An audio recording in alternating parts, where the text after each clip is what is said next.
Amiguinhos da Rede Globo, professora Jéssica falando, vim corrigir, sim, senhores, a prova de matemática para vocês, né? Espero eu que em primeira mão.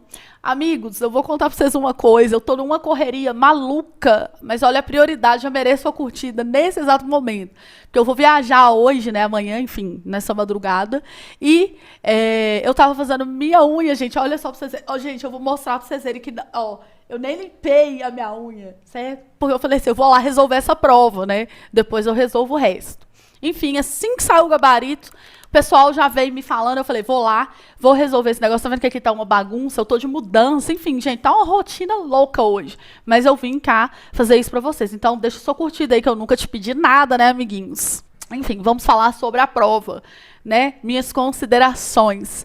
Amiguinhos, os meninos, né, lá nos grupos e tal, vieram falar, gente, a prova estava muito diferente, etc e tal. Realmente, a prova estava um pouquinho diferente do que geralmente eu costumo. Eu diria que a prova estava mais parecida com o Coltec do que com o Cefet, porque eu mesmo falei para vocês, olha, Cefet não leva para jantar. Cefet faça isso, toma isso, me fala quanto que é isso, se X é igual a tanto, Y é igual a tanto.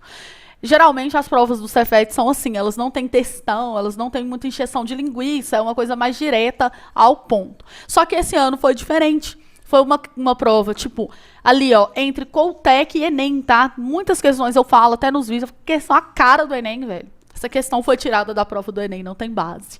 Então, assim, foi uma prova um pouquinho diferente do que a gente estava esperando, porque nós estávamos esperando que a prova do Cefet seria a prova do Cefet, né, e não prova do Enem, nem do Coltec.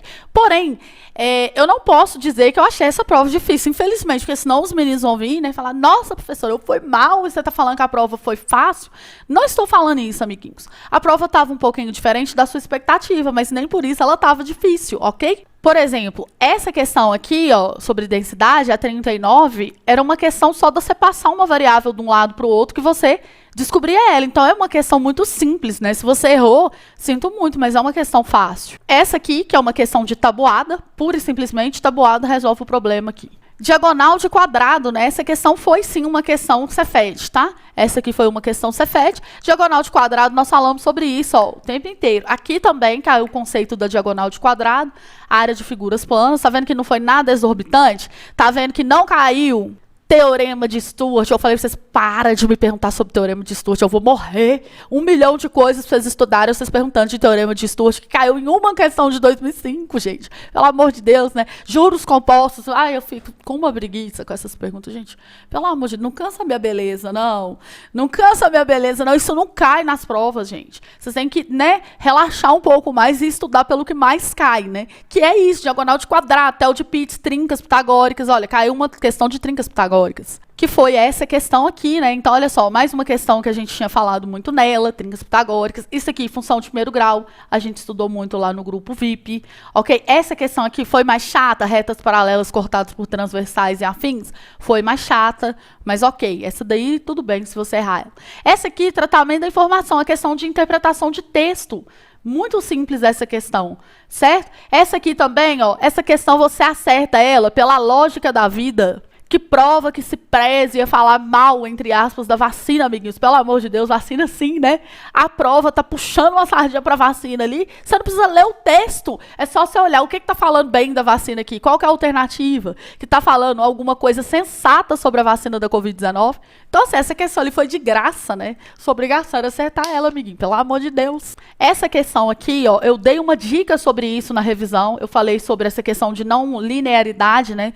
Tipo assim, nem tudo que duplica vai duplicar no resultado final. Por exemplo, se você duplicar os lados de um triângulo, você quadruplica a área, né? Enfim, falei sobre isso, parte 2 aqui. Essa questão, raciocínio lógico simplérrima, né? Só que aí, às vezes, a pessoa confunde sinais, entre outras coisas. Eu entendo tudo que vocês confundem, tá, amiguinhos? Eu também faço provas, eu sei que a gente fica nervoso.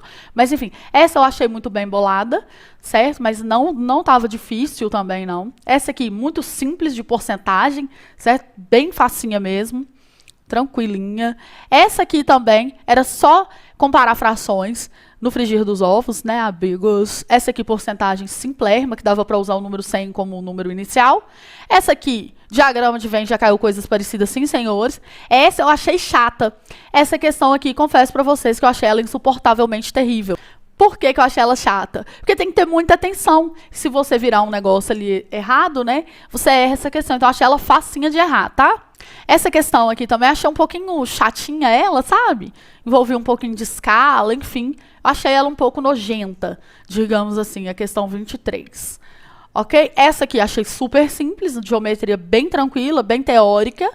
E essa aqui do Tangram, uma questãozinha de raciocínio lógico. Muita gente já faz Tangram, deve ter sentido facilidade nela. Enfim, achei uma prova diferente? Achei, mas não é porque é diferente que vou falar que tava difícil, né? Tava ok o nível, uma prova um pouco grande, um pouco cansativa, muito Enem vibes, né, gente? Então, assim, o Enem é isso aí, tá? Daí pra frente é só pra trás. Então, vamos deixar um pouquinho de falação aqui e vamos começar a correção. Mas antes eu preciso dar um recado. E esse recado é importante. Então, assista, nem que seja em 2 vezes de velocidade, tá? Que eu sei que vocês são meio impacientes para recados, mas preste atenção no que eu vou falar agora.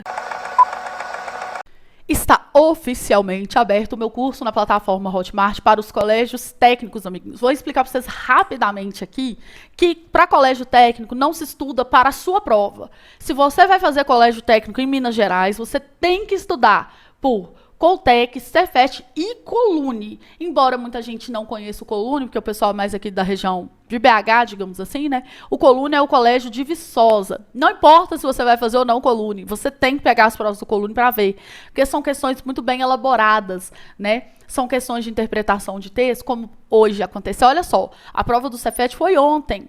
O Cefet é uma prova que, em geral, não leva para jantar. Ela pede, quero X, quero Y, me dá isso, faz isso e me fala o valor disso. Esse ano não foi assim. Teve hashtag textão, que é uma coisa mais parecida, sim, senhores, com a prova do Coltec e do Colune. Então, se você estivesse se preparando ao longo do ano com todas as provas, você teria muito mais chance de passar no seu rolê, né? Fora que, obviamente, quando você se programa, você vai tentar vários colégios técnicos, inclusive IFES e SEDAF, né? Então, assim, você vai tentar qualquer colégio técnico. Se você estudar por essas 3 provas, você está mais que preparado. Tá, então o que contempla esse curso? Ó, ele contempla 18 provas do Cefet corrigidas, é Cefet integrado, tá, amiguinhos? Que é de 2005 a 2022. 14 provas do Coltec, de 2009 a 2022. E 12 provas do Colune, de 2011. Tem prova até que não tem no site. Eu fiz um trabalho de detetive, achei mais provas e coloquei também nesse curso. De 2011 a 2022. É prova na bacia. Não é prova pegada assim, em 2022 eu corrigi. Não. É tudo separado por assunto, para que você tenha noção de como aquele assunto é abordado na prova. E aí você faz uma questão aqui, uma ali, uma aqui, uma aqui, uma ali, vai fazendo. De repente você fala, esse trem cai todo ano a mesma coisa. Porque na real é isso, todo ano cai a mesma coisa. Diagonal de quadrado e trincas pitagóricas. Enfim, amigos, vocês vão ficar aí, né, vacinados de tanto ver questões similares aí dos colégios técnicos separados por assunto, que é o meu método de estudo que eu acho mais eficiente. Então, pense, 40 provas. O valor que eu estou colocando agora é de R$ 199, certo, amigos? Então, vai olhando aí, né, como é que você foi nas provas. R$ 199, você pode dividir isso em várias vezes no cartão. É pela plataforma Hotmart, é seguro, tá? Divide no boleto. E do jeito que você quiser, Pix, do jeito que você quiser pagar lá, tem, tá? Então, para raciocinar. 40 provas corrigidas nos seus mínimos detalhes por R$ 199, rapaz. Pelo amor, não sei nem fazer essa conta. É tipo R$ 5 por prova, né? E essas provas, elas não estão iguais elas estavam no meu canal, enfim. Vou dar uma repaginada aqui no canal, porque esse material eu quero fazer ele por assunto. Eu já falei para vocês que estudar por prova não rola. A gente estuda por assunto. Então pensa, 300 questões de triângulo que você vai ver. Uai, pelo amor de Deus, você vai aprender por osmose, né, amiguinho? Então, é o melhor método de estudo, sim, senhor, para quem vai fazer colégios técnicos. Então, peça seu pai e sua mãe para adiantar esse rolê. Não deixe para a última hora, hein? Você foi deixar para a última hora agora, ver que esse papinho de pandemia, que não sei o que tem. Não deixe para a última hora. Comece a estudar desde já, tá bom? Mas no mais é isso. Vamos lá para a correção, então. Porque essa prova do Cefet, meu filho, fez a gente ficar até com cabelo branco, né?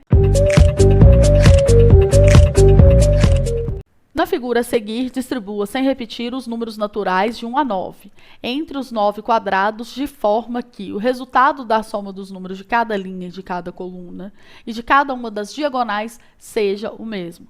Considerando as posições dos números 3, 4 e 6 já apresentadas, o número que deve ocupar o quadrado destacado é igual a... Bem, isso aqui é um jogo, né, gente? Vocês já sabem aí, Sudoku, sei lá como é que fala, né? Não sei como é que fala esse trem, não, tá? Enfim, o lance aqui é a gente colocar o número 5 no meio dos quadrados, ok? E aí a gente vai perceber, ó, que 6 mais 5, 11, mais 4, 15. A soma das diagonais, das linhas e das colunas tem que ser 15. Então, olha aqui, ó. Aqui 4 mais 3, 7, falta 8. 8 mais 6, 14, mais 1, 15 para chegar... falta 1 para chegar no 15. Você vai sempre preenchendo com o que falta para chegar no 15, ó. 8 mais 5, 13, mais 2, 15. 4 mais 2, 6. Para chegar no 15, falta 9. E aqui, ó, 6 mais 2, 8, falta 7 para chegar no 15, né? Então, é só preencher com o que falta. A resposta aqui, número 2. Essa questão, eu não sei. Eu acho que se você já jogou isso aqui, provavelmente se você gosta de fazer esses joguinhos, eu sempre falo, né? Testes de lógica, coisas assim de raciocínio lógico. Você fez a questão assim, né? Agora, se você não joga, você... ia ter um pouquinho mais de dificuldade, tá? Uma forma de acertar isso aqui era testando a alternativa, né? Então, você colocava 2 aqui e ia vendo, ia preenchendo, e tentando fazer, né? Você ia gastar um pouquinho mais de tempo, mas dava para sair. Os pais de um bebê resolveram revestir uma área retangular de um canto do quarto do filho, com um piso emborrachado de peças triangulares. Para o encaixe das peças, na quantidade necessária à área a ser revestida, decidiram utilizar somente peças de mesmo formato sem cortes, e sobreposições, dobras ou desperdícios. Em uma loja, viram 4 modelos de peças disponíveis, 1, 2, 3, 4, conforme apresentadas na figura a seguir. O único modelo de peça capaz de atender os objetivos dos pais do bebê é... Bem, se você pensar que o quarto, o lugar onde eles vão fazer essa sobreposição das peças é uma área retangular, então a gente vai precisar de ângulo reto na jogada, né? Aqui, ó, 50 mais 40, 90. Então, esse triângulo aqui tem que ser um triângulo retângulo, obviamente, como a gente já deduziu, né? Porque eu já gastei 90 graus aqui, mais 90 para dar 180. Então, eu penso o seguinte, ó, se eu quiser completar esse retângulo aqui, né, esse triângulo, ele vira um retângulo, ó. Aqui, tá vendo, ó? É só encaixar aqui, ó, esse ângulo é 40, esse daqui também vai ser 40, e o de lá vai ser 50, porque aí vai somar 90 graus, ó, aqui 40 e aqui 50, né? Só a gente lembrar do Z do Zorro, ó, tá vendo? Ângulos alternos. E aí, isso aqui vai ser uma peça retangular e você vai conseguir revestir, né? Uma área retangular com peças retangulares. Então, essa é a única opção. Porque as outras aqui, ó, como aqui é ângulo de 40 graus, se você fechasse aqui, né, para dar ângulo reto, ó, você ia precisar de 50 graus. E aí você ia tirar de onde esse ângulo de 50? Você ia ter que fazer cortes, né? Aqui a mesma coisa, ó, precisar de ângulo de 10 graus para fechar, aqui de ângulo de 30 graus, então ia ter que fazer corte. E as peças não iam ser do jeito que está falando no enunciado, portanto, aqui letra A. Bem tranquila essa. Considere o esboço da planta baixa de um apartamento de 2 dormitórios idênticos. Esse apartamento possui formato de quadrado e todos os cômodos, com exceção das salas, são retangulares. A área da cozinha e da área de serviço somadas equivalem à área do quarto 2. Levando em conta o tamanho real do apartamento, a distância entre os 2 quartos é de 1 metro e a área do banheiro é 2 metros quadrados. A área real da sala em L em metros quadrados é... Bem, vamos lá então, né, amiguinhos? Ele falou que esse dormitório aqui, ó, ele é igual a esse. Então, eles vão ser iguais nas medidas, né? Então, aqui, ó, nós também vamos ter 25 centímetros no desenho. Aí, ele falou que no real, a distância entre os 2 quartos é 1 metro. Quer dizer, no real, não confunda, tá? Isso aqui, ó, é real. Vou até pegar outra cor aqui, para você não confundir, achar que você pode somar. É 1 metro, lá no real. Aqui, ó, tem que ser 30 centímetros. Por quê? Porque tem que ser igual ao dormitório 1. Essa medida aqui, ó, ela já é igual a de cima. Então, aqui é 25 centímetros. Então, aqui tem que ser 30. Por quê?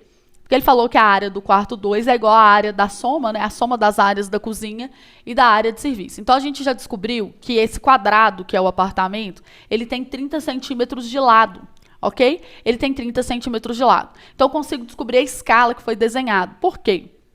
Olha só, aqui eu tenho 25 centímetros e aqui 25 centímetros. Então, eu sei que esses 60 centímetros de lado aqui, ó, 10 centímetros tem que equivaler a 1 metro. Por quê? Porque aqui já deu 50, né? Então, está faltando 10 centímetros no desenho, que está representado por esse 1 metro de distância. Então, eu descubro a escala. A escala vai ser 10 para 100. Quer dizer, 10 centímetros no desenho estão representando 100 centímetros no real. Aí é só simplificar, isso fica 1 para 10, né? Que é a mesma coisa. Agora, a gente descobre a área. Como? Eu posso fazer de várias formas, tá? Mas eu posso fazer o seguinte, eu posso calcular a área do apartamento total, tirar do quarto 1, quarto 2, essa coisa aqui que são iguais, e a do banheiro, né? Então, acho que eu vou fazer assim, vai ser mais fácil. Ele tem, ó, se aqui é 60 centímetros, na escala 1 para 10, né? Vai ser 6 metros, né? É só multiplicar por 10 os lados. Então, ele vai ter 6 por 6 metros, que é um quadrado. Então, ele tem 36 metros quadrados. A soma das áreas do quarto 1, quarto 2 e da cozinha e área de serviço, que é igual, é 3 vezes aí os comprimentos, né? A medida da base vezes a altura, porque são retângulos. Se aqui é 30 centímetros, está na escala 1 para 10. Então, aqui é 3 metros e aqui é 2,5 metros. Então, eu vou fazer 3 vezes 3 metros vezes 2,5. E aí, eu vou fazer essa conta no cantinho. Olha só, 3 vezes 3 vezes 2,5 vai dar 22,5. Ok? E a gente sabe também que eu tenho que retirar a área do banheiro, porque o banheiro já foi dado, é 2 metros quadrados. Então, no frigir dos ovos, é só fazer 36 metros quadrados, que é a área do AP, menos 22,5, que é a área dessas três coisas que são iguais. Quarto 1, quarto 2 e cozinha junto com a área. Menos 2 metros do banheiro, ok? Metros quadrados. Aí, agora eu faço, ó, 36 menos 22,5... menos 2. Vai dar 11,5. Então, a área da sala é o que sobrou, 11,5, letra B. Correto? Questão maquiavélica. Porque parece fácil, né? Mas ela tem uma nuancezinha. Você tem que ter muita atenção nessa daqui. As cartas de um baralho tradicional possuem características para facilitar a visualização dos jogadores. A ideia é que elas possam ser lidas de cabeça para baixo. Isso é, não é necessário rotacionar uma carta em 180 graus para que ela possa ser compreendida. De fato, algumas cartas são idênticas, se vistas em posições distintas por meio de uma rotação.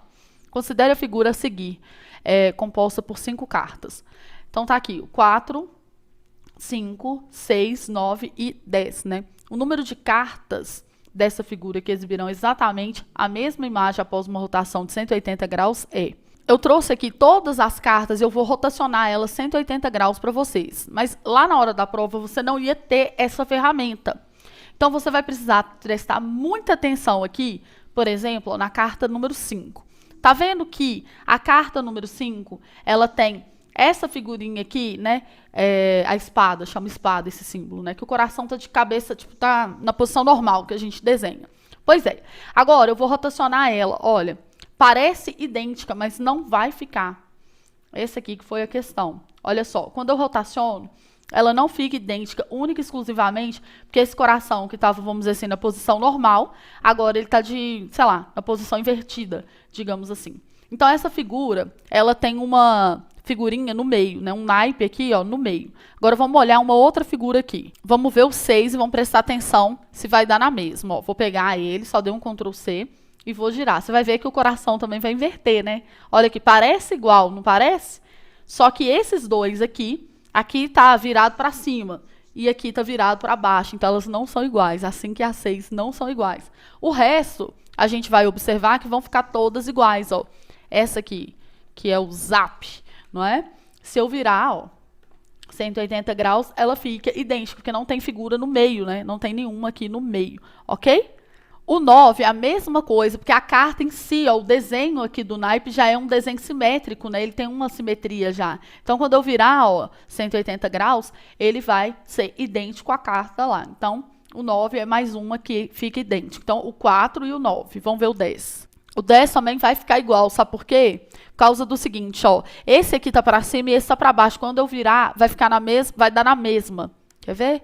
Ó, vou virar, preste bem atenção, ó, girar 180 graus. Vai ficar igualzinho, porque rotacionou, tipo, de baixo foi para cima, entendeu? Então, o 10 também vai ser uma das que, virando, ela fica idêntica. Então, foram 3, né?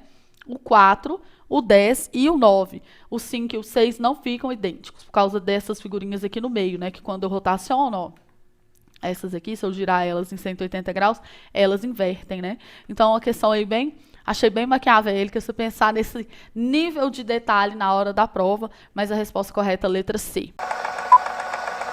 Dentre os alunos da turma, considere M o conjunto daqueles que gostam de matemática, G os que gostam de geografia e P o conjunto dos alunos que gostam de português. Assim, o conjunto dos alunos que não gostam de geografia, mas gostam de matemática ou de português, é corretamente representado por. Cuidado com o que eu falei com vocês na última aula. Uma coisa é ir, outra coisa é ou, tá? Quando ele fala assim, os que gostam de matemática ou português, você pode gostar só de matemática, só de português e matemática e português ao mesmo tempo. Então, a galera, tecnicamente, que gosta de matemática é essa aqui. E que gosta de português é essa aqui. Só que não pode gostar de geografia. Porque ele falou assim, ó, são um conjunto dos alunos que não gostam de geografia. Então, eu vou retirar essa galerinha aqui. E aí, eu vou querer só esse pessoal de azul. Quer dizer, o pessoal que gosta só de matemática, só de português e ambas as matérias. Então, isso seria eu pegar todo mundo que gosta de matemática e português, ou seja, união. A gente unir tudo, porque eu vou pegar tudo. Então, seria basicamente eu pegar tudo. Só que aí, eu vou ter que fazer uma coisa. Eu vou ter que tirar a galera que gosta de geografia. Então, eu venho aqui e tiro esse pessoal que está dentro da geografia. Ou seja, a resposta correta aqui para essa é letra D, né? De dado. Então, uma questão aí, ó, de lógica envolvendo raciocínio de diagrama de Venn, né? Vocês falaram que a prova não tem nada a ver, já caiu questão desse tipo. Se eu lembrar, vou deixar linkado aqui para vocês darem uma olhada. É óbvio que eles não vão pôr questões idênticas, mas já caiu questões parecidas com isso aqui, sim, na prova do Cefet. Eduardo desejava comprar uma televisão em uma loja virtual no final do mês de novembro de 2021. E antes de efetuar a compra, realizou uma pesquisa na internet. Ele verificou que o preço da televisão oscilou ao longo desse mês. No dia 10, era 30% maior em relação ao preço que constava no site no primeiro dia, no dia 1º, né? E no dia 30, o preço era 30% menor do que o praticado no dia 10. Ok, Eduardo, ao comparar o preço da televisão no dia 30 de novembro com o dia 1º do mesmo mês e ano, concluiu corretamente que, primeiro, houve aumento ou acréscimo e de quantos por cento, se é que houve, né? Então, vamos adotar o seguinte, ó, dia 1º, vamos pensar que a televisão custava R$100, tá? Aí, no dia 10, ou no 10º dia, era 30% maior. Então, passou a ser 130, beleza? Ó, no dia 10 era 30% maior em relação ao preço do que constava no dia 1º. E no dia 30, o preço era 30% menor do que o praticado no dia 10. Então, no dia 30, é 30% menor do que esse dia aqui. Então, você vai tirar 30% de 130. Ó, 10% é 13, é só cortar um zero. Aí você multiplica 13 vezes 3, que dá 39. E aí você subtrai, né? Isso aqui vai dar 91. Ó. Então, ela custa R$91 no dia 30. Você pode fazer isso aí desse jeito. Ou você pode pensar o seguinte, se ela é 30% menor, ela é 70% do valor. Porque 30% menor é 70% do valor, né? É só fazer 100 menos 30. E aí você multiplica esse número aqui, ó, por 0,7. Você já vai cair naquela resposta ali, ó, de cara, né? 91. Então, isso dá na mesma, tá? Eu prefiro fazer pensando assim, que eu acho bem mais rápido. Então, o que acontece aqui? Eduardo, ao comparar o preço da televisão no dia 30 de novembro com o dia 1º, o que aconteceu? Primeiro que ela baixou, né? E abaixou R$9. Então, foi 9 em 100. Ou seja, houve um desconto de 9%, letra A. Tranquilaça essa, né? Sem maiores problemas. Um restaurante vende pizzas no formato circular, em 4 tamanhos diferentes. Na tabela a seguir são apresentados os preços dessas pizzas conforme o diâmetro de cada uma delas, né? A opção de menor custo por centímetro quadrado da pizza é aquela cujo diâmetro é. Leia com atenção a unidade de medida. Ele quer o custo por centímetro quadrado. Esse por significa divisão. Então, eu vou pegar o custo aqui, certo? R$20, por exemplo, e vou dividir pela área da pizza, né? Pela quantidade de centímetros quadrados que ela tem. Então, vai ser, ó, a área dessa daqui é π raio ao quadrado, só que aqui tá diâmetro. Cuidado, tá? Diâmetro. Eu já caí nessa, tá? Eu sei como é que é. Então, aqui, ó, é π raio ao quadrado. Tem que dividir por 2 aqui, tá? Então, aqui vai virar 10, 15, 20 e 25. Cuidado para vocês não errarem aqui por bobagem, tá? Eu vou deixar isso aqui armazenado em uma tigela e vou escrever de todas elas. Ó. Eu pego o preço e divido pela área. π raio ao quadrado. 60 dividido por π, 20 ao quadrado. E, por último, 120 dividido por π, 25 ao quadrado. Agora, eu vou fazer as simplificações devidas, né? Esse π aqui, ó, ele tá para todas, então eu posso desconsiderar ele, né? Porque no frigir dos ovos, para eu comparar as frações, ele não vai fazer diferença, porque ele está em todas elas. Então, aqui, ó, Ficaria 20 dividido por 10 vezes 10. Aqui 40 dividido por 15 vezes 15. Deixa eu só separar, porque eu acho que vai ficar mais fácil de vocês enxergarem os cortes que eu vou fazer aqui. 25 vezes 25. Agora nós vamos fazer cortes. Então, por exemplo, aqui, ó, eu vou dividir 20 por 10, vai dar 2. E 10 dividido por 2 vai dar 5. Então, essa fração aqui ficou 1 em cima, né? E 5 embaixo. Vou deixar assim. Aqui eu posso dividir por 5, vai dar 8. E aqui por 5 vai dar 3. Então, ficou 8 dividido por 45. Se eu quiser comparar essas duas frações, é só eu multiplicar essa daqui em cima e embaixo por 9. Por que por 9? Porque aqui é 45, ó. E 5 vezes 9 vai dar 45. Então, essa daqui ela é 9,45. Ela é maior do que essa. Então, ela é mais cara. Ou seja, ela está eliminada. Porque ele quer o menor custo por centímetro quadrado. Ó. A opção de menor custo por centímetro quadrado. 1 fora. Aqui eu posso simplificar daqui com 3, né? Então, fica 3 sobre 20. Como que eu faço para comparar essas duas? Eu posso pensar no seguinte. Posso multiplicar cruzado, ó. 8 vezes 20 é 160, certo? E 45 vezes 3 vai dar 45, 90, 135, ok? Porque aí eu vou multiplicar os dois denominadores e vai dar o mesmo número. Eu nem preciso saber quanto que é esse x. Essa aqui é menor, ó, porque vai estar uma coisa menor dividida pela mesma coisa. O denominador aqui vai dar igual. É como se eu estivesse somando as frações, tá? Então, essa daqui, com certeza, já ganhou. Eu vou eliminar essa. Agora, vamos ver com a relação à última. Aqui eu vou simplificar por 5, vai dar 24 e aqui vai dar 5.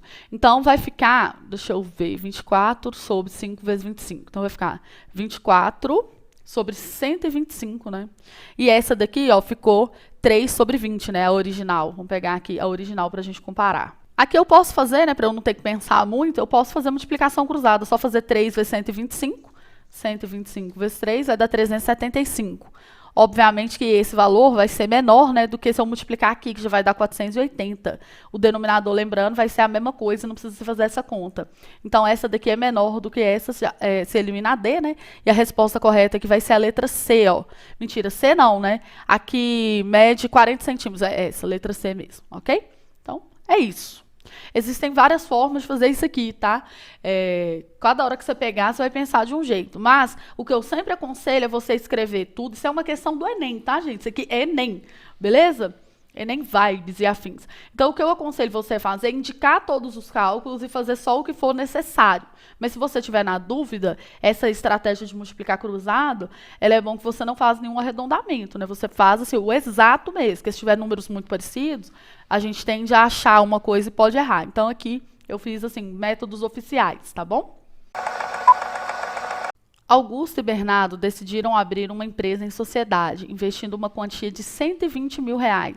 Augusto participou com 40 mil e Bernardo com o restante, que é 80 mil, né? Os sócios combinaram que ao final de um ano, todo o lucro seria repartido entre os dois da seguinte forma. 50% seriam divididos em duas partes iguais, ok? Uma parte para cada um dos sócios e a outra metade do valor seria distribuída em partes diretamente proporcionais, né, ao investimento inicial de cada um.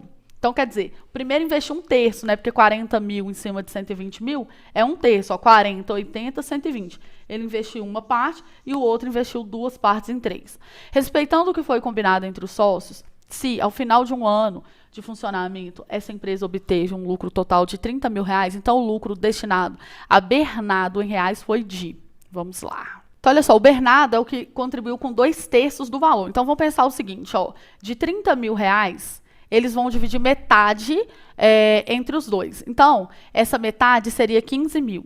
Aí, vou dividir essa metade entre os dois. Então, 7.500 para o carinha A, 7.500 para o carinha B.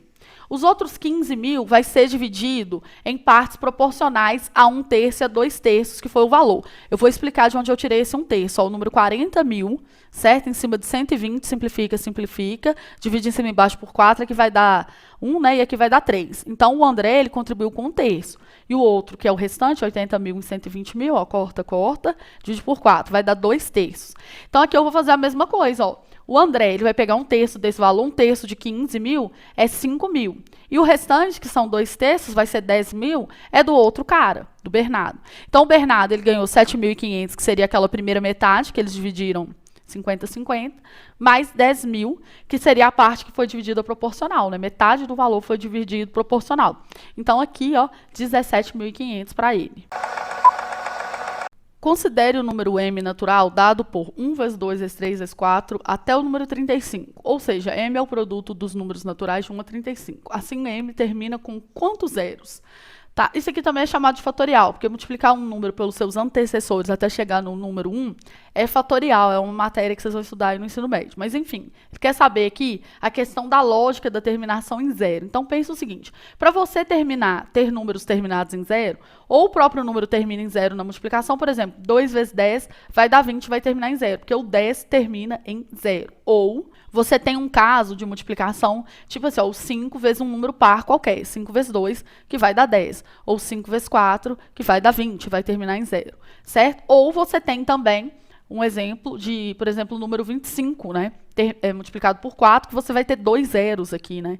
Ou mais, né? Enfim, aí você vai pensando aqui dentro das possibilidades de acordo com o tamanho dos números que você está trabalhando. Então, eu raciocinei nessa questão da seguinte maneira. Eu pensei em todos os números múltiplos de 5 que estão nesse intervalo, que seriam o número 5, 10, 15, 20, 25, 30 e o próprio número 35. E aí eu pensei se eu multiplicasse eles por algum outro valor que terminaria em zero, tá? Ou então, aqui como a gente tem o número 10, eu não preciso multiplicar ele por ninguém. Ele em si vai contribuir com 0 para o final desse número, né? Então, olha só, por exemplo, aqui se eu multiplico 2 vezes 5, vai terminar em 10. Então, isso aqui vai me resultar em um 0 lá no final do número. 10 não precisa de ninguém, ele já contribui com o próprio zero que ele tem. O 15 eu posso multiplicar ele por qualquer número par, ok? Qualquer número par vezes 15 vai terminar em zero. Por exemplo, 15 vezes 8, né? Ó, 15 vezes 8 vai terminar em zero, beleza? Agora, o 20 ele já contribui com o zero dele. O 25, se eu multiplicar ele por 4, ou por 8, ou por 12, qualquer múltiplo de 4, ele contribui com 2 zeros, o número 25, porque né, ele é divisor de 100 no caso. O 30, qualquer número que eu multiplico ele ou não, ele já tem um zero, então ele vai contribuir com um zero. E o 35 também, qualquer número par que eu multiplicar ele aqui, né, ele vai contribuir com um número zero, beleza? Então pronto, é só eu contar quantos zeros eles vão ter, né, no final. 1, 2, 3, 4, 5, 6, 7, 8 zeros. Então, a gente consegue colocar 8 zeros consecutivos, né, no final do número. Considere as situações 1, 2 e 3 a seguir referentes a eventos que podem ocorrer em uma determinada região de Belo Horizonte no próximo domingo. Choverá pela manhã.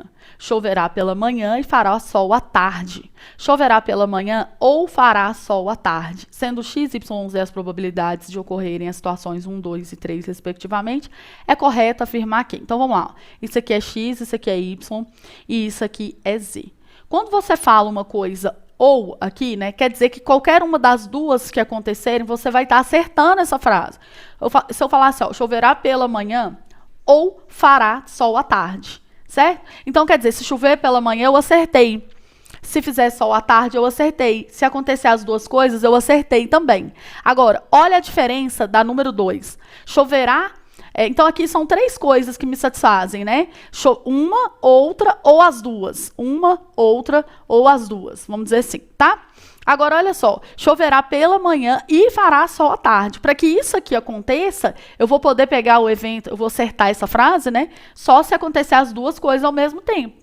Então, você está vendo que eu estou sendo mais, assim, específico? Eu estou dando mais informação, então a coisa é mais difícil que aconteça?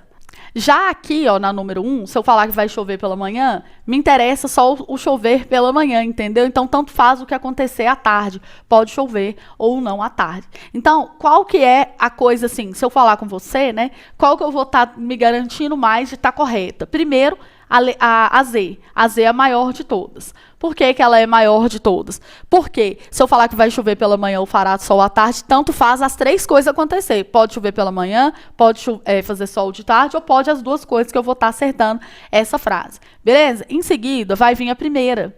Choverá pela manhã. Por quê? Porque chover pela manhã só é mais fácil acontecer chover pela manhã do que chover pela manhã e fazer sol à tarde. Então, aqui, ó, número 2, ela é uma coisa mais restrita, né? Então, a Y é a mais difícil de acontecer, digamos assim, né? A mais improvável de você acertar as duas coisas ao mesmo tempo. Por causa do I, ele exige que seja as duas coisas. Então, a sequência aqui, ó, é a letra B, né? A questão parece difícil, mas ela é fácil se você pensar em raciocínio lógico, assim, né? Sei lá, se você pensar na vida, fica fácil entender, né? Tá vendo? É uma questão, gente, mais de interpretação de texto do que de números. Isso aqui não tem muito número para você falar, né? Depois que você entende o negócio, você fala, mas é lógico. Mas é claro que é lógico. O negócio chama raciocínio lógico. Mais uma questão do Enem na prova do Cefet, né? Textão e uma coisinha bem simples que ele vai te perguntar, só analisar a fórmula. Olha só, a lei da gravitação universal, proposta por Isaac Newton no século XVII, explica alguns fenômenos naturais, como, por exemplo, o efeito das marés nos oceanos e o movimento dos planetas ao redor do Sol. Essa lei fornece a intensidade da força F entre dois corpos considerados, quando são relacionados às suas massas emisão e emisim, e a distância entre os centros desses dois corpos, conforme representação matemática a seguir. Na representação, G é uma constante. Considerando a força gravitacional calculada entre dois corpos de uma certa distância, né, quando se dobra a distância entre eles, a força gravitacional fica. Bem, olha só, gente, aqui a forma mais fácil de você entender é você jogando um valor na fórmula, tá? Pensa o seguinte, a sua distância, ela era 1, tá? Então, olha aqui na fórmula, a força vai ser G, mzão vezes mzinho, dividido por 1 ao quadrado. 1 ao quadrado é 1. Dividir por 1 é a mesma coisa de não fazer nada. Então, a sua força ficou G vezes mzão, né, vezes mzinho. Agora, vamos pensar na distância 2 vezes maior. O que vai acontecer? Esse 2 vezes maior na distância vai estar no denominador e vai ser elevado ao quadrado.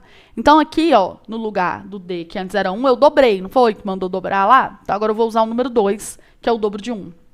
Então, vai ficar assim, ó, G, F é igual, né, a G, mzinho dividido por 4. Ou seja, uma coisa que antes era uma vez G, porque tem o número 1 multiplicado por tudo, né, o número 1 não é neutro na multiplicação, você pode pensar, né, aqui, ó, que tem um número 1 multiplicando ali, ó. O número 1, ele é um invisível. Então, uma vez uma coisa, e agora ela é uma vez sobre 4 aquela coisa, ou seja, ela é um quarto, né, da coisa. Porque aqui, ó, eu posso pôr o número 1, certo? E está sendo dividido por 4. Ou seja, uma coisa que antes era 1 e agora é um quarto, ela é o quê? 4 vezes menor. Ou seja, a resposta da letra D. Talvez seja um pouco difícil, devido à maturidade matemática que vocês estão, de perceber essas questões de inversamente e diretamente proporcional nessa fase de 9º ano. Mas isso aqui precisa ser muito bem alicerçado na sua mente. E eu falei sobre isso com vocês na revisão. Eu falei assim, olha, quando a gente tem uma área, se eu dobro o raio, o que acontece não é que a área fica 2 vezes maior, não, ela fica 4 vezes, porque o raio é elevado ao quadrado na fórmula. Aqui é a mesma coisa, o D está elevado ao quadrado. Então, se eu dobro, fica 4 vezes, só que menor, porque está no denominador, você está dividindo, então está ficando menor. Certo? Espero que vocês tenham lembrado dessa fala que eu disse na revisão. Corredores de rua utilizam o conceito de ritmo para controlar o desenvolvimento da corrida, que é medida em minuto por quilômetro. Minuto/quilômetro, né? Por exemplo, o corredor que apresenta um ritmo de 3 minutos por quilômetro percorre 1 quilômetro a cada 3 minutos. Considere que os corredores André e Samuel participam de uma corrida partindo de um mesmo ponto e instante, percorrendo estradas distintas. Os dois mantêm um ritmo constante durante a corrida de 24 minutos. Andréia, a 4 minutos por quilômetro. Então, ela faz 1 quilômetro a cada 4 minutos. Ou seja, a Andréia, que está na estrada A, ela vai ter percorrido 6, né? Só dividir 24 por 4 aqui, ó. 6 quilômetros. E Samuel, 3 minutos por quilômetro. Quer dizer, ele gasta 3 minutos para fazer 1 quilômetro. Se ele fez 24 minutos, 24 dividido por 3, 8. Trincas pitagóricas. Ao final da corrida, o segmento de reta que liga esses corredores em quilômetros é igual a 6, 8. Qual que é o valor da hipotenusa? Porque o Samuel, né, vai estar aqui e a Andréia vai estar aqui, ó. Certo? Então, vai ser a hipotenusa desse triângulo retângulo. 6, 8, 10, resposta da letra C. Se você não soubesse sobre trincas pitagóricas, era só você fazer 6 ao quadrado mais 8 ao quadrado é igual a x ao quadrado, etc, etc e tal, né? Como que eu sei que é trincas pitagóricas? Porque 6 é 2 vezes 3, 8 é 4 vezes 2 e 10 é 5 vezes 2. Então, letra C. De boaça, né? Mais fácil até agora.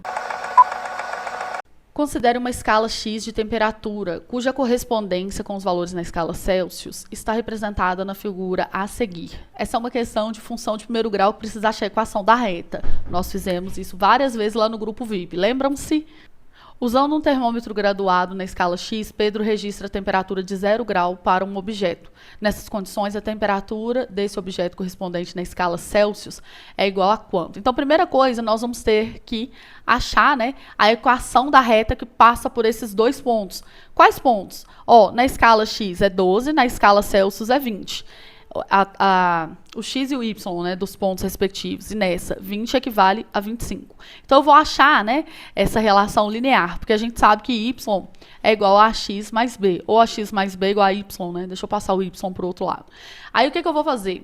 Quando o meu x for 12, o meu y é 20. Então vai ficar assim, 12 no lugar do x vezes a, 12a mais b igual a 20. Idêntico ao que a gente fez lá, tá, amiguinhos? Nós estudamos isso aqui.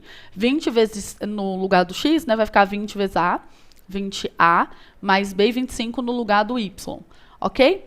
Aí agora eu resolvo esse sistema de equação. Eu vou pegar a primeira equação, né, na real, e vou multiplicar ela por menos 1, ok? Então aqui, vai ficar menos 1 multiplicado aqui na primeira equação. Troco o sinal dela todo, tá? Vai ficar tudo negativo, menos b, para eu poder cortar ali, né, b com b. E aqui fica menos 20. E aí eu vou somar. 20 menos 12 fica 8a, b menos b corta, 25 menos 20 vai dar 5. Então, o valor do a dessa reta é 5/8, ok? Eu pego qualquer uma das equações, eu vou pegar a primeira, porque os coeficientes estão menores aqui, tá? E aí eu coloco 5/8 no lugar do a. Então vai ficar assim, 12 vezes 5/8. Existem outras formas de fazer isso aqui, tá, amiguinhos? Essa é apenas uma das formas, né? Então aqui, eu divido por 4, aqui fica 3, aqui fica 2, então vai ficar 15. 3 vezes 5, 15, dividido por 2, 7,5. Qualquer coisa vai pausando o vídeo, tá, amigos? 7,5 mais b é igual a 20. Manda esse 7,5 para lá, subtraindo, 20 menos 7,5 vai dar 12,5. Ou seja, a nossa equação é y é igual a a, que é 5/8 de x, mais b, que é 12,5. Lembre-se que o x é a escala x e o y, no caso, está fazendo o papel da escala Celsius, ok? Agora aqui ele fala que o Pedro registrou a temperatura de 0 graus num objeto, né? 0 graus x, ele quer saber o correspondente em Celsius. É só eu jogar 0 aqui, certo? Então, y vai ser 0 vezes qualquer coisa, vai zerar essa parcela, vai ser 12,5. Então, a temperatura em Celsius vai ser 12,5. Porque o que eu fiz aqui foi representar a temperatura em graus Celsius, que eu chamei de Y. Tá vendo aqui, eu atribuí x para cá, a primeira coordenada do ponto é a x, a segunda é a y. Então, vai ficar Celsius em função da escala x, ok? Quando um raio de luz incidente atinge uma superfície plana e polida, como, por exemplo, um espelho, ele é refletido conforme representado na figura 1 a seguir. Então, tá aí a representação. Ok? Ele bate aqui, né, e incide aqui e reflete aqui. Nessas condições, verifique-se uma importante lei da física, na qual o ângulo de incidência entre o raio incidente e a reta normal é uma reta que forma 90 graus, tá? Perpendicular, aqui já fala, perpendicular ao plano do espelho, é igual ao ângulo de reflexão R, entre o raio de luz refletido e a mesma reta normal. Quer dizer, esses dois ângulos aqui, esse e esse, são iguais, ok? Com base nessa lei, considere dois raios refletidos em um mesmo espelho, em um mesmo espelho plano, proveniente de duas fontes de luz distintas, como mostrado na figura 2, a seguir. Na revisão, foquei muito em retas paralelas cortadas por transversais, né? Aí tá aqui o desenho, ele fala assim, na figura, os ângulos de incidência nos pontos A e B medem em graus, respectivamente, x e y. O ponto P é um ponto de interseção dos raios refletidos. Dessa forma, a medida em graus do ângulo APB, que é esse ângulozinho aqui, vai ser quanto? Então, vamos lá, vou dar um hiper zoom nessa figura, tá? Olha, eu aumentei aqui, né, pra gente poder enxergar. Peraí, jovem, o zoom, né, da figura. E aí eu vou fazer uma coisa, eu vou até diminuir aqui essas partes de cima que não importa muito, pra gente poder visualizar melhor o que realmente importa. Pronto, acho que vai ficar menos poluído o desenho. Ele falou que o ângulo de incidência aqui no ponto A era x. Então, eu vou traçar uma reta normal aqui, né? Ele falou que esse ângulo em A, ele era x. Então, aqui é x e aqui é x. Pensa nesse ângulo aqui, a reta normal forma 90 graus, né, porque ela é perpendicular. Então, esse ângulinho aqui, ó, ele é 90 menos x, reserve uma tigela. Já esse outro ângulo aqui, ó, ele é y, que é o ângulo incidente. E aqui também é y. Eu tinha que dar um zoom maior, né, mas é porque vai ficar ruim. Aqui é y. E aqui é y, beleza? Agora eu vou fazer o seguinte, eu vou traçar uma reta paralela à reta normal, vou colocar ela aqui. E vou formar um Z do zorro. Ó, o Z do zorro aqui, que eu vou formar, né? Foca na missão, amiguinhos. Ele é isso aqui, ó. Aqui, opa, aqui. Ó o Z formado, ok? Então, esse ângulo aqui, ele também é y. Esse pedacinho de ângulo aqui é y. Então, vou voltar aqui na figura, ó. Esse ângulo é y. Agora eu vou fazer uma outra reta, só que agora paralela ao piso aqui, ó. Tá vendo? Ó, paralela ao piso. E nós vamos formar outro Z. Eu tô fazendo as retas bem clarinhas, né, para não ficar muito poluído, ó. Esse Z aqui que eu quero agora, ó. Ok?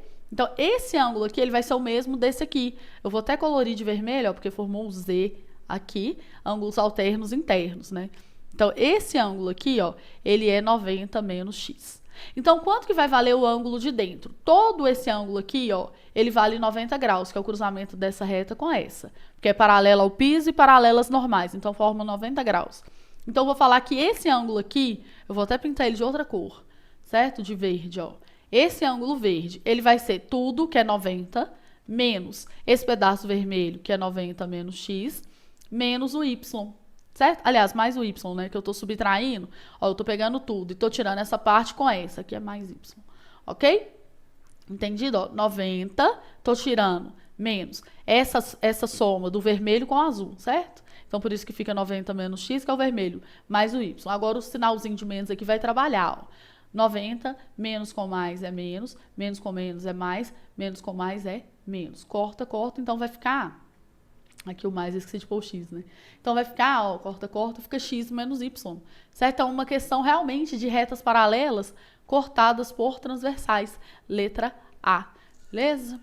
E aí? Eu achei essa daqui um pouquinho chata, tá bom? Vou confessar pra vocês. Especialmente porque tem que enxergar as retas e o desenho é muito pequeno, às vezes fica ruim de você ver isso na prova. Mas é sobre isso. O Brasil possui atualmente 334 unidades de conservação federais, UCS, dentre florestas, reservas e parques. Os 73 parques nacionais podem ser agrupados de acordo com sua extensão territorial, conforme mostra o gráfico, né? Então, tá aqui, daqui a pouco a gente lê. Com base nos dados desse gráfico, é correto afirmar que a área total dos 73 parques nacionais em quilômetros quadrados é, no mínimo, igual a quanto?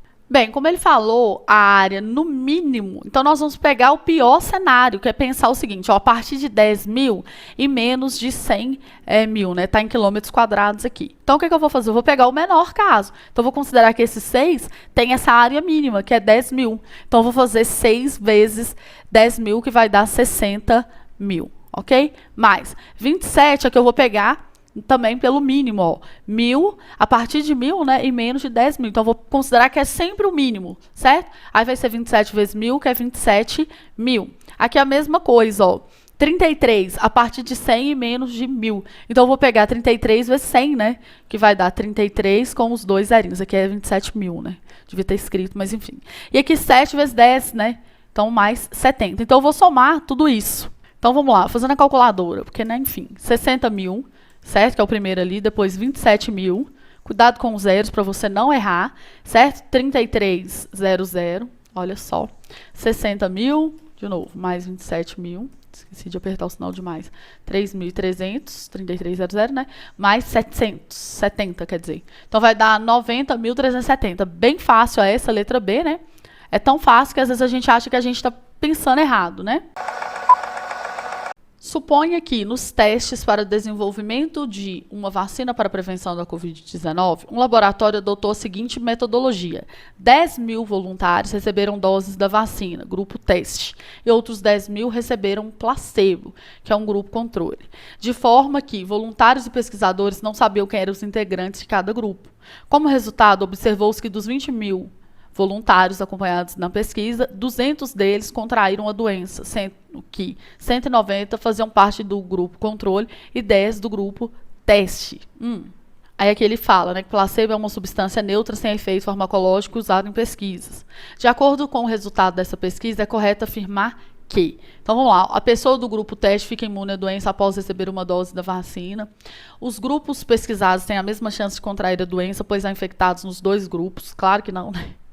Uma pessoa, pelo amor de Deus, né? Essa aqui você não precisa saber nada na sua vida. Tá errada, pelo amor de Deus, amiguinhos, né? A prova não ia falar mal da própria vacina da Covid, né? Aqui é só o raciocínio lógico e aquela questão do chute que eu falei. Mas, enfim, aquele ditado. Vamos continuar lendo. Uma pessoa dentre os voluntários, se for escolhida ao acaso, tem mais chances de estar infectada do que de não estar. Ok? As pessoas do grupo... gente, olha aqui. Outra tendenciosa. Uma pessoa dentre os voluntários foi escolhida ao acaso, tem mais chance de estar infectada do que não estar? Claro que não, né? Sendo que ali muitas pessoas tomaram a vacina, elas já não vão ter... Pensando sem matemática, pensa na questão que você está lendo aqui, na lógica dela, né? É lógico que isso aqui está errado, mas vamos continuar lendo. As pessoas do grupo de teste passaram a ter menos chances de se infectarem do que as do grupo de controle. Gente, a questão não precisa de você saber nada. É claro que a letra D, né? As pessoas do grupo teste, quer dizer, as que receberam a vacina, passaram a ter menos chances de se infectarem do que as que estavam no grupo controle, que seriam as pessoas que receberam o placebo, né? Isso assim, na sua mente você já devia pensar que era óbvio. Se fosse para chutar, era ela, né? Mas vamos provar aqui cientificamente. Vamos pensar o seguinte, ó, de 200 pessoas infectadas, 190 não haviam recebido a vacina, vamos pôr aqui, não vacinado. E 10 eram vacinados, né? Então, olha só para vocês verem. Vamos pensar no espaço amostral de 20 mil voluntários, né? Que são 10 recebendo placebo e 10 recebendo a vacina mesmo. Então, ó, de 10 mil pessoas vacinadas, só 10 pessoas contraem a doença. E 10 mil pessoas não vacinadas, 190 pessoas contraem a doença. Por isso que a letra D é correta. Ó. As pessoas do grupo teste passaram a ter menos chance, porque esse é o grupo teste. E esse é o grupo controle, né? Que é o grupo do placebo, digamos assim. As pessoas do grupo teste passaram a ter menos chance de se infectarem do que as pessoas do grupo controle, obviamente. Porque a probabilidade de 10 em 10 mil, ela é menor do que 190 em 10 mil, né? Então a letra D já é a correta, claro. Olha só, uma pessoa dentre os voluntários for escolhida ao acaso tem mais chance de estar infectada do que de não estar? Claro que não, você só tem 200 pessoas infectadas num total de 20 mil pessoas. Então, se só tem 200 infectadas, é mais provável que você escolha uma infectada ou uma não infectada, né? É claro que é mais provável que você escolha uma que não foi infectada. Então, a letra C aqui, né? Ela está errada. Beleza? Vamos ver as outras. A letra B eu descartei de cara, né? Tipo assim, eu nem li a questão antes. Eu falei, mano do céu, como que pode? Né? Os grupos pesquisados têm a mesma chance, é a mesma probabilidade de contrair a doença, pois há infectados nos dois grupos? Óbvio que não. Das pessoas que realmente tomaram a vacina, só 10 pegaram a doença. E das que não vacinaram, que tomaram o placebo, né, foi 190. Então é claro que a letra B também está errada. E a letra A pessoa do grupo teste fica imune à doença após receber uma dose da vacina. Não fica imune, porque 10 pessoas pegaram, então claro que ela não fica imune, né? Resposta aqui da letra D. Não precisa de matemática para fazer isso, é só ter senso crítico. O proprietário de um hotel, pensando em alinhar os seus custos com as demandas de sustentabilidade, instalou painéis fotovoltaicos no telhado para gerar energia a ser utilizada no próprio estabelecimento. O diagrama a seguir mostra a disposição do telhado visto de cima. Nele é possível observar um semicírculo de centro O, um retângulo ABCD de dimensões AB igual a 60, BC igual a 90, e dois triângulos isósceles, retângulos em F e E, respectivamente. Ok? Considere que não houve desperdício no espaço de instalação. Assim, usando como estimativa π igual a 3, a área total do telhado em que foram instalados esses painéis em metros quadrados é igual a... Bem, ele falou que AB é igual a 60, né? Então, daqui até aqui, nós vamos ter 60, ou seja, o raio aqui, né, é 30, eu vou precisar dessa informação, e aqui é 90. Então, aqui 90... e aqui 60. Eu vou precisar de diagonal de quadrado aqui, né, amiguinhos da Rede Globo. Então, ó, primeira coisa que eu vou calcular é a área desse semicírculo de raio 30. Então, é π raio ao quadrado. Mas eu não quero um inteiro, né? Eu quero um semicírculo, ou seja, eu quero metade, tá bom? Então, vai ficar assim, ó, 30 ao quadrado é 900, vezes π, que é 3, né? Já vou considerar que o π é 3, que foi falado ali, dividido por 2. 900 por 2 é 450. Aí eu vou fazer 450 vezes 3, né? Vou deixar o zero aqui, ó. certo? Vou fazer 45 vezes 3. 3 vezes 5, 15, vai 1, 12, 13. 1.350, vou deixar reservado uma tigela. Agora, eu vou fazer a área do retângulo, né? É só fazer 90 vezes 60. Então, 9 vezes 6, 54, com os dois zerinhos. Pronto. Agora, eu vou fazer a área do triângulo, ok? Se isso aqui é um ângulo reto, ele falou que o triângulo é retângulo isósceles, né? Certo? Então, aqui é 45 graus, a gente sabe que esse comprimento é equivalente à diagonal, né, do quadrado ou à hipotenusa do triângulo retângulo isósceles, né? A gente sabe que a diagonal é lado raiz de 2. Se você não lembra, eu vou deixar um vídeo aqui, tá bom? Porque eu falei para vocês decorarem isso, porque eu falei assim, cai ou despenca? Eu tenho certeza que vai cair diagonal de quadrado, toda a prova cai. E trincas pitagóricas, né? Então, o valor da diagonal é 90. Ou seja, o lado vai ser L raiz de 2, passa a raiz de 2 para cá. Então, o lado, ele é 90 sobre raiz de 2. Eu nem preciso racionalizar isso aqui. Por que eu não preciso racionalizar? Porque o triângulo, ó, ele vai ser 90 sobre raiz de 2 vezes 90 raiz de 2, porque o triângulo é isósceles, né? É um lado vezes o outro, ó, essa raiz de 2 vai cortar. É isso que eu quero dizer, dividido por 2, tá? Então, vai ficar só 90 raiz de 2, que é a base. 90 raiz de 2, que é a altura. Vezes meio, porque meio é a mesma coisa de multiplicar por, de dividir por 2. Presta atenção, tá? Tem gente que me manda mensagem, eu acabei de falar, dividir por 2 é a mesma coisa de multiplicar por meio. Aí o povo me manda mensagem, por que você multiplicou por meio? Ô, gente, presta atenção aqui, qualquer coisa você pausa o vídeo e tenta entender, tá? Dividido por 2 sobre 1, ó. Certo? Aí eu conservo de cima e multiplico pelo inverso do de baixo, tá? A mesma coisa que multiplicar por meio, ok? Cuidado, tá, amiguinhos? Então, olha só, raiz de 2 vezes raiz de 2 é igual a 2, ok? Porque corta, né, raiz com raiz, ou você pensa que é raiz de 4, que é igual a 2. Então, preste muita atenção, ó. Isso aqui deu 4. Isso aqui deu 2, desculpa. 90 dividido por 2 é 45. Esse 90 dividido por esse 2, porque está tudo multiplicando, também é 45. Então, você vai fazer a continha aí no cantinho. 45 vezes 45. Eu me recuso, né, amiguinhos, a fazer essa conta. Obviamente, eu vou fazer na calculadora. Vocês não podem. 2025. Beleza? Então, aqui, ó, 2025. Esse aqui vai ser a mesma coisa, gente. Se aqui é 60, então aqui vai ser 60 sobre raiz de 2. Não precisa de você fazer o cálculo de novo, é só você ver a tendência, né, do negócio. Então, agora você vai fazer isso, 60 sobre raiz de 2, vezes 60 sobre raiz de 2 vezes meio, que é a mesma coisa de dividir por 2. Porque a área de triângulo é base vezes altura dividido por 2. Certinho? 60 sobre raiz de 2 a base, 60 sobre raiz de 2 a altura, vezes meio. Vou fazer o mesmo rolê.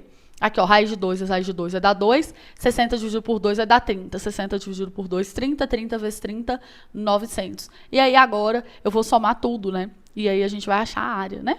Então, vamos lá, ó. 1.350, que é do semicírculo. 5.400, que é do retângulo.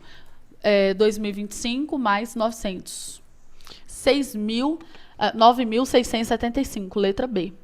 Relativamente tranquila, né?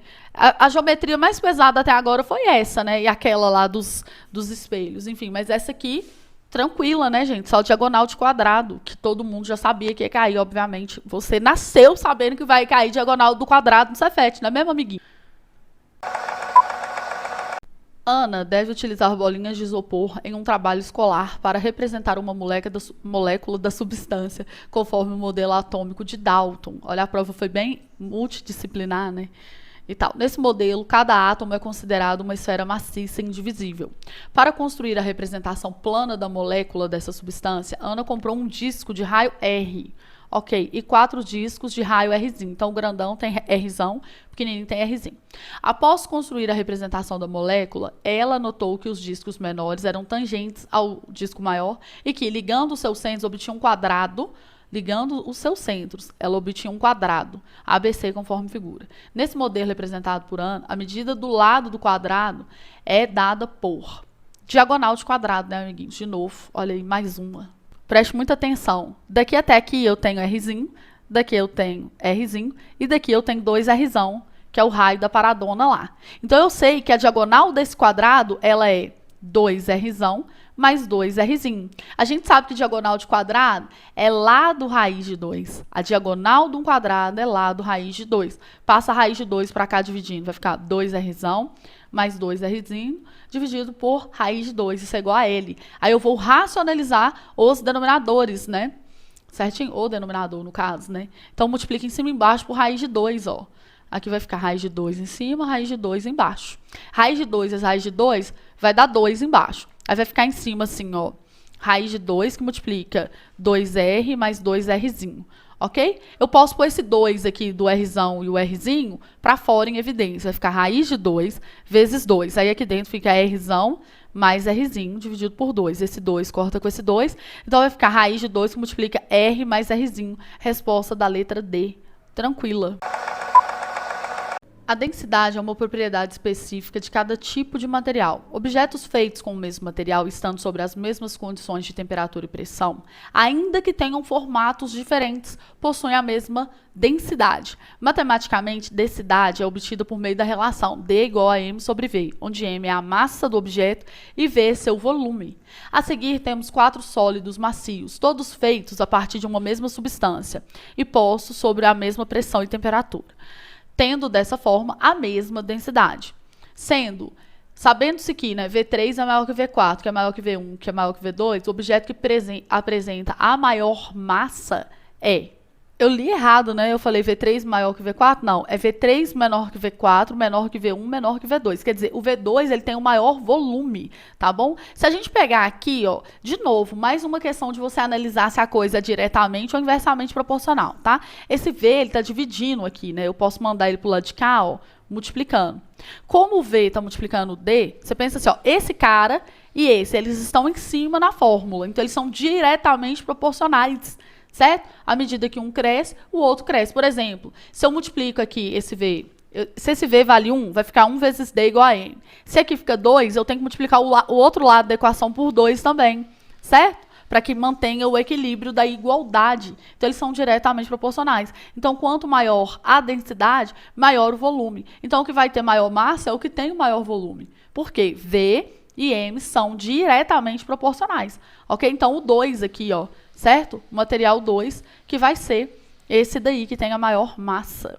Fácil essa, hein? Só que, sei lá, às vezes eu entendo. Às vezes você pensa assim... É porque eu acho que esse tipo de análise, ele é muito fácil quando você é adulto. Agora, quando você está no 9º ano, você não consegue entender essas coisas direito. Mas siga esse conselho. Se a coisa estiver em cima e aqui estiver em cima, elas são diretamente proporcionais. Um sendo grande, o outro tem que ser grande. Um sendo pequeno, o outro tem que ser pequeno, tá? Então, outra questão Enem nessa prova. Essa prova tá muito Enem, gente. Segundo a lei das proporções constantes, uma determinada substância composta sempre é formada pelos mesmos elementos químicos numa mesma proporção em massa. A água, por exemplo, é uma substância composta formada por hidrogênio e oxigênio, de modo que em cada 9 gramas de água temos 1 grama de oxigênio e 8 gramas de hidrogênio e oxigênio. No quadro a seguir são apresentados dados referentes à decomposição de 2 amostras, 1 e 2 de água. Aí daqui a pouco a gente olha isso aqui e vamos ver o que ele quer. Considerando a lei das proporções constantes e dados do quadro, é correto afirmar que x ou y ali, né, é divisível por 5, par, primo, quadrado perfeito, etc. Então, o que ele falou aqui, né, que a cada 9 gramas de água temos 1 grama de hidrogênio e 8 de oxigênio. Então, vai ficar assim. Se eu tenho 27 gramas de água, então quantas são? Qual é a parte, né, referente a hidrogênio e oxigênio? É só eu pegar esse número 9 e multiplicar por 3, que ele vira 27. Então, é só multiplicar aqui por 3. Ó. X é 3, certo? Porque é 1 vezes 3. X é igual a 3. Então, peraí. X é igual a 3. E Y vai ser 8 vezes 3, que é 24, né? Porque eu vou multiplicar cada um dos termos por 3, porque eu tripliquei a quantidade de água, certo? Agora aqui, ó, ele tem Z gramas de água, né? Vai ter W gramas de hidrogênio e 56 gramas de oxigênio. Questão de divisibilidade, né? Ó, se aqui você tem 8 para virar 56, você teve que multiplicar tudo por 7. Ok? Porque 8 vezes 7 é 56. Então, aqui, na verdade, ó, nós temos, se for 56, aqui você vai fazer 9 vezes 7, 63, e aqui vai ser 1, né? Então, nós temos aqui 1 vezes 7, desculpa, 1 vezes 7 que é 7. Então, aqui vai ser 7 gramas de hidrogênio e aqui 63 gramas de água, ok? Então, vamos ver aqui o que é verdade, né? X era quanto mesmo? X era igual a 3 e Y era igual a 24. Beleza, vamos ver. Y é divisível por 5. Não, porque Y é 24. X é um número par. Não, X é igual a 3. W é um número primo. W é um número primo, 7. Ok? Z é um quadrado perfeito? Não.